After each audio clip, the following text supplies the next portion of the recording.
I, 25F, am getting married to my fiancé, 29 male, in May. When we first got together he told me that he was married from 20 to 22 years old to his high school sweetheart. We met when he was 25, but she passed of sepsis from a botched surgery. He didn't cope well and stayed in contact with her family, namely father and two sisters, 19 and 24. It was a soft spot for me for a while at the beginning because there was so much history they had that we would not have, and it was tough knowing that she was all around him. I never told him and decided to work through it on my own, especially with the fact that he would often spend time with her family during our relationship. Her birthday, their anniversary and anniversary of her death, he'd spend the day with her family. It was uncomfortable at first knowing the man I loved was reminiscing about love he had with someone else, but I kept trying to see it from his perspective, and the last couple years I am completely secure in our relationship and it doesn't bother me much anymore. Well, he proposed this time last year and I was over the moon. I love this man with all my heart, but I recently learned that he never told them that we got engaged. I've been trying local coffee shops the past few months rather than my usual run and tried a new one. His LW sister worked there, and other than being awkward, she did a double take of my engagement ring and looked really unhappy. I didn't mention it and left. My fiancé told me that she kept messaging him on social media about it, and I wasn't happy that he kept it a secret. He apologized and was very depleted by it all. He said that he didn't want to hide me, but he didn't want to hurt them either, and that both of us were a huge part of his life. I understand that and let him off the hook slightly, just told him to be upfront with them from now on. That was that. At least I thought so. A week ago, on Sunday, I got a message from the 24 years old asking if I was happy with myself, that I would never replace his LW, and that if she was still alive he'd chose her over me every time. She even said that he only kept me around for me money and something to stick his D/CKN. I ignored it, but I can't say that it didn't affect me. When you're in my position, all these points are ones you have to work through, and it's not easy to get over those insecurities. It feels like a knock in the teeth when they're used against you. I mentioned it to him and he comforted me and reassured me. He said he'd set boundaries with her and I'd never have to hear from her again. Fine by me. That was until I found my car with WH/re and grave robber smeared in red paint. I had saved for this car for a year and it was expensive, very expensive. The tires were slashed and the windows cracked. I asked the store a few doors down for their CCTV camera footage of that night, but it was blurry and didn't catch much.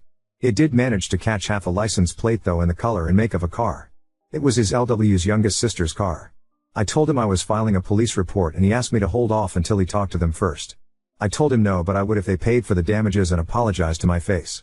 He set up the meeting for last night and it didn't go well, to say the least. Everyone was shouting. The sisters told me they, yes both of them, had nothing to be sorry for and that I should leave their family alone, including my fiancé and their family. He told them that it wasn't fair to him to be lonely forever and that he'd hope they'd be supportive of him finding love again. They told him he was betraying LW and that he never loved her if he'd marry someone else.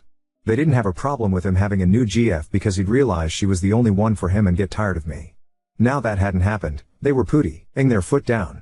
The youngest told him to tell me that they were right and that he'd never love anyone like LW. My fiancé broke down at the table. I picked him up and made us leave. I told them I'd be filing a report and suing for damages, and the next time they saw us would be in court. When we got back and calmed down, I gave him an ultimatum. Either he cuts contact or we call off the wedding and go out separate ways. I wasn't going to live my life with this harassment and someday subject my children to their bullying. He said they would never bully a child, but I shot him down and said he didn't expect any of this either. He called their father, who was fairly chill about it all but still defending his daughters. They say I shouldn't control him and that I'm horrible for cutting them off. I don't know what to do. I can't live like this, and I don't think I should have to just because we're getting married. Mini update. Hey everyone, just a mini update to clear some things up before I have a discussion with my fiancé either later today or tomorrow about my ultimatum. I didn't sleep at all yesterday or the night before, for obvious reasons. There's a ding on my phone at least once an hour from them saying one thing or another, mainly the 19-yo, and I don't know what they've told people, but I've got a message from one of their uncles and grandparents calling me horrible stuff too. So obviously they've been spreading what's happened this week and twisting it. I haven't blocked them because I want to gain as much evidence as I can for the inevitable case.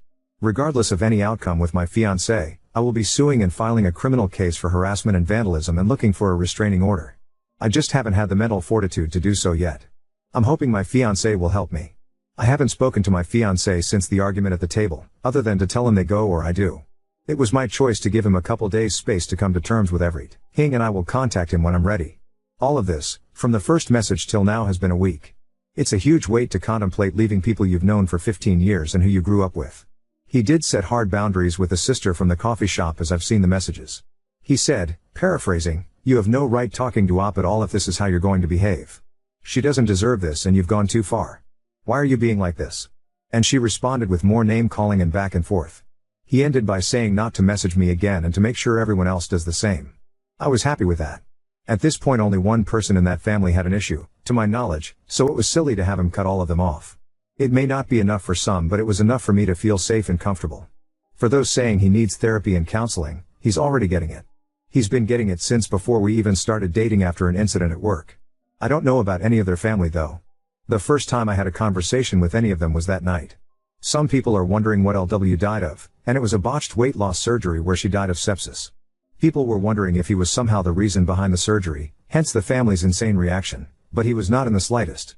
He likes bigger women and wouldn't pressure something like that onto her, speaking from experience.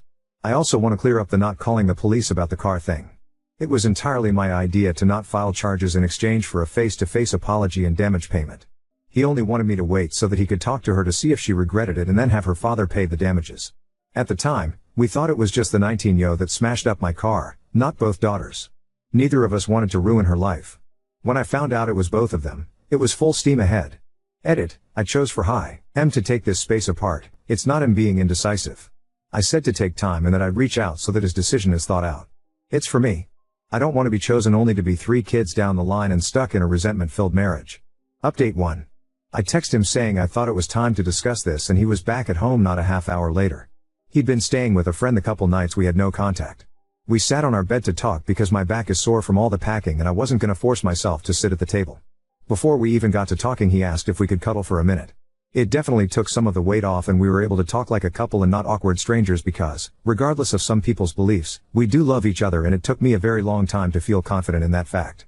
Before anyone calls me a doormat again, no, I was still sure I would stick to my ultimatum. The first thing I asked was if he felt he had enough time to make his decision and he said he didn't need time. He was very shocked and bewildered at how so much could change in just a week and how everything he knew was shook up that he couldn't think and went numb. He did apologize that he didn't take a more defensive stance at the cafe and he doesn't want to make excuses for it. An explanation was that he genuinely didn't expect such a vitriolic response. He hid the engagement because he knew they weren't over LW's death and would be upset at the news. It wasn't like I would feel upset by them not knowing, which I wasn't really. He's known these girls since before they were in double digits and he would never have thought them capable of it. It came so far out of left field that he froze. I asked him if there was any possibility that either of them had a thing for him and he looked very confused and disturbed. I said how I've had people tell me it's not uncommon for siblings to do this after loss and he thought on it. Turns out you were right. He said the 24-year, about 8 months after LW's death made a move and tried to kiss him. He immediately left and told her mother about it. Mother and father are divorced now but weren't then. She was a minor at the time and messaged him saying she would be 18 soon so it wasn't a big deal. Her mother made her see the school counselor and didn't allow her to be alone with him for a while. It was years ago so he'd forgotten it even happened. He said he was sure that wasn't the case now because it had been so long but I'm not so convinced. Not that it matters anymore. He opened up his Facebook and gave it to me to read. 24-year had been messaging him which he ignored. She ranged from telling him off to crying and saying how betrayed the family was to trying to manipulate him against me. He said he was sure that he needed to put them behind him, and had been thinking it on and off since he proposed, but couldn't bring himself to do it. After this week, the fire was lit and he knew what he had to do. It was all just abstract until suddenly it was very real. He asked me how I've been coping and I told him. I felt like I'd done everything right but somehow things turned out worse than if I'd been the jealous type and stopped their contact at the beginning. I tried to be understanding and put in so much effort to be secure in myself and our relationship only for everything I worked on to be thrown in my face like I was a mistress that was cheating with him. He didn't blink the entire time and just listened. He said he should have been more observant and realized I was struggling with this so that he could help me but I've always been the strong one so he neglected to and he'll do better. As I've said in a few comments now, his parents had him in their late 40s and are retired. He hates to involve them in negativity but I was stunned when he said he's been talking to them about this since the first Facebook message. They were very understanding but his father took a tough love approach. He said the best quote I think I've ever heard. Get your act together before the jig is up. They offered to come stay for a while and help us move. I don't think that's necessary but I really appreciated the thought. On the subject of moving. I made it clear that I would not be living in this house any longer than I had to and he completely agreed. His parents offered to find us a place in their state if we wanted to have more of a support network and I'm honestly considering it after all this. They're only a state away from my own family so we'd be a lot better off. His job is remote and I should be able to find work there easily enough. I've been in contact with a friend who's a mechanic and they've quoted me between 1-2K for the damages, but that's in a cost estimate as a discount. A few people have said to get a real statement and to shop around. The real cost is between 4-5K and that's just for the noticeable damage. My friend thinks they've done something to the engine so thank God I couldn't drive it anywhere. He thinks I may be entitled to a replacement car altogether. If so, I will be sure to sue for it, and that's not going to be cheap. After all the emotional things were discussed, he mentioned when would I be comfortable enough to go to the police. I made clear he was okay with that or I'd go on my own. He said, the surest I've ever seen him, that this is what needed to be done and he wasn't going to let them continue. He'd done enough to try and shield them, but he wasn't going to let it come at my expense. I'm currently in the bath frothing in bath bombs, but will be going to the station as soon as I'm done. He's downstairs right now printing out the new quotes from the mechanics and the messages 24yo sent him over the past couple days so we can go prepared. People have said that nothing will come of it, and you may be right. But I have to try. Hoping my local police don't have anything better to do. It's a small town. To finish, I made a point of asking again if he would cut them off or I had to go. He didn't miss a beat and said that they're no longer going to be a part of his life, even if I decided to leave. He did ask for one last meeting to say goodbye to her parents and to put a close on that part of his life, and to explain to the girls that this is not my fault but his decision after seeing how cruel they were capable of being. After that, we would block them on everything and move forward. I was completely fine with that. So, there we have it. Writing all this out and being able to talk to people about everything has been both helpful and a good distraction from the dumpster fire that was my life, and everything worked out as well as I could have hoped. We'll see how his meeting goes with them. I'm sure they won't be very happy about it, but that's not my problem. Update 2. So it seems I've been naughty because I got temporarily banned on here for 3 days. In chat someone was calling me every derogatory and sexist term imaginable, but I was put in timeout for defending myself. I appealed, but the appeal took the ban time anyway. Oh well. Sorry this update is taking so long for reasons stated above. So we drove down to the police station with our block of paperwork and had a couple hours talk. They were so sweet about everything. As some of you expected, they did say I should have come earlier, but they didn't really care because it was only a few days. They said that it often takes people about this amount of time to actually file charges if they weren't an immediate threat or danger, so unless someone was about to throw punches, I handed them everything and it looks like I've got plenty of evidence. They'll be contacting my insurance on my behalf to get the ball rolling and so they can come to do a check of my car themselves.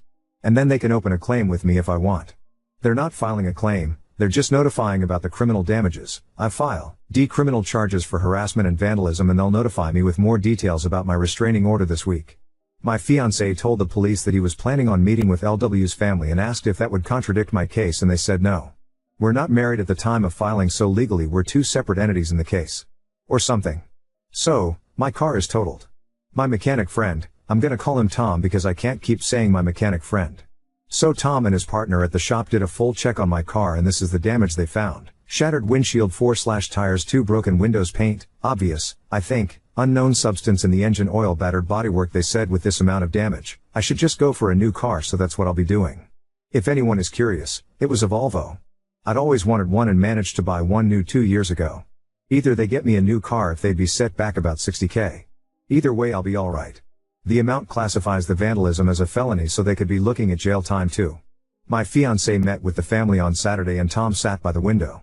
I currently live in a one-party state, so as long as my fiancé consents, the recording can be used in my case. While it may not be as drama-filled as some of you may want, it was still pretty stressful to see. They met at the same cafe that we did before and Tom sat a few tables away. Fiancé arrived after their father and before them. For the best, because they managed to have a calm conversation for once. Fiancé told him how he was feeling and Phil was very understanding but still trying to minimize. He was saying things like, you know, they miss LW and they'll come around and just need time to come to terms with you moving on. He kept trying to initiate paying for the damages, but fiancé wouldn't talk about it until the sisters arrived. It was like butter wouldn't melt with the 24yo, but 19 came in like the Tasmanian Devi. My fiancé didn't acknowledge anyone until it had all settled down, where then he said this would be his last meeting with all of them and they'd be going their separate ways. He turned to the girls and said that he would miss who he thought they were, but the way they could treat people horrified him, especially me. He said that this was all him and they needed to accept that I was not to blame. He even said that it was me who offered the apology in exchange for not filing charges. The 19yo then interrupted asking what charges and that no one was going to charge them for barely touching a car. She was a deer in headlights when he asked what they'd done to the engine oil, and the two looked at each other. Seems they didn't expect me to find that out. Cue up the groveling. 24yo actually tried to touch his hand and told him he had to stop me pressing charges because this would ruin her and interfere with 19yo's college. He said it was too late and the cops should be issuing a warrant soon. It can take a few days. I thought it was an instant thing, but apparently not. This is when their dad got involved again and said for everyone to calm down and fix this like adults. Now he wants his girls to be adults. I see. He asked if fiancé would convince me to drop the charges in exchange for that apology and he'd pay the damages. When my fiancé said it was $60K, the eyes he gave to those women would shave the hair off a cat. The video wasn't the best, but I swear I could see the color drain from their faces. I may sound awful, but I enjoyed it. Call me what you will. They kept going on about apologizing and that they'd pay, but he just said it was too late and he was done. He tried to be civil, but they were the ones that wouldn't let it go. 24yo actually asked him to set up a meeting with me so they could get to know me and put it all behind us. He didn't reply, and after the silence they piped up again like, so she won't even meet us? So she's behind all this because she doesn't want us around. We'll see about that. Not using exact quotes because I don't know if I'm allowed, so not risking it. Things like that. They went on, and frankly it was funny more than hurtful. But they did incriminate themselves more and more for my harassment case, and the nail in the coffin was when 19yo said if we can do that to a car, imagine what else we could do. That, my friends, is both a confession and a threat of bodily harm. My fiancé said one loud stop before wishing Phil well and telling the girls to not come near me. He then got up and left. That's where the recording ends because we wouldn't be able to use anything afterwards anyway. As for moving, we're pretty much all packed up and have a truck coming on Friday. We'll be staying with his parents until we find a place. We're looking at buying this time but might get an RV in the meantime so we're not all stepping on each other. I doubt his parents would mind at all, but this is the last update for a while, I think. I have a wedding to finish, a venue to change, new invites etc. and less than 2 months to do it. Send help. But thank you all for being ears and helping me get through this. If only to distract me from ruminating and digging a huge mental hole. Final update, 6 hours ago, so it's been a while, guys.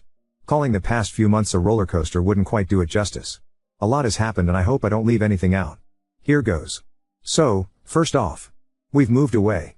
We're only a couple towns over from my husband's parents, legally, but we kinda just live in their backyard and my own are the next state over. Hallelujah. It's been really great living in our new RV and we've been able to take small trips now and then too, which has been great for a breather. Took a chunk out of our house savings, but we're not too worried about it. Looking for a house has been fun too. I can't speak to what might have happened, but by a stroke of luck, the warrants came through the day before our moving day and the sisters spent the whole move in police custody. I'm sure it was not as formal as cuffs and interview rooms, but I like to imagine it that way. So we didn't have to deal with any drama that for sure would have happened otherwise. As I said before, we didn't block them because we wanted to keep the line open for more evidence, and boy was that a good idea. 19yo has only now stopped sending me messages. Started off pleading and hoping for a meet up, then went on to calling me names and such for trying to ruin her life, but the past few weeks have been pure rage, which has been draining if entertaining. She says she'll find me and I'd better watch my back, blah blah blah. My printer has been working overtime, as you can imagine. So many receipts to give my lawyer. 24yo is still working on my husband, but it reached a head a few days before the wedding. We should have changed the dates, but it just wasn't feasible. We had family from all over that had taken time off work and we really wanted everyone there after all that happened. She tried to call my husband over a dozen times and actually left 2 voicemails. She was crying and hyperventilating, saying how she didn't want to lose him. For those of you who said she still had a thing for him, ding dong. My husband listened to the voicemails with me and she just rambled. It was actually quite sad. She said that she always thought they would be together because they've been through so much together and it felt right. She blamed him for leading her on and making her fall for him only to choose someone else that he hardly knew. She even said she felt replaced, which made me uncomfortable. All of this all the while degrading him for betraying his LW by moving on at all. I genuinely do not understand her logic. As for my car, we found out what the unknown substance was. It was antifreeze. The entire engine was written off and, with everything else, my insurance launched a case against them for the cost of a new car. I was expecting $60K or so, but Tom, my mechanic friend, said to ask for more based on current market value and such. They came back with a new offer of $75K. It took over a month for the money to hit my account, but I got it. As for the case, I'm no longer going after them for the repayment. My insurance is, so that's one less thing I have to worry about. As far as I know, their father is paying for their legal fees, but I doubt he'll pay back the insurance company for them.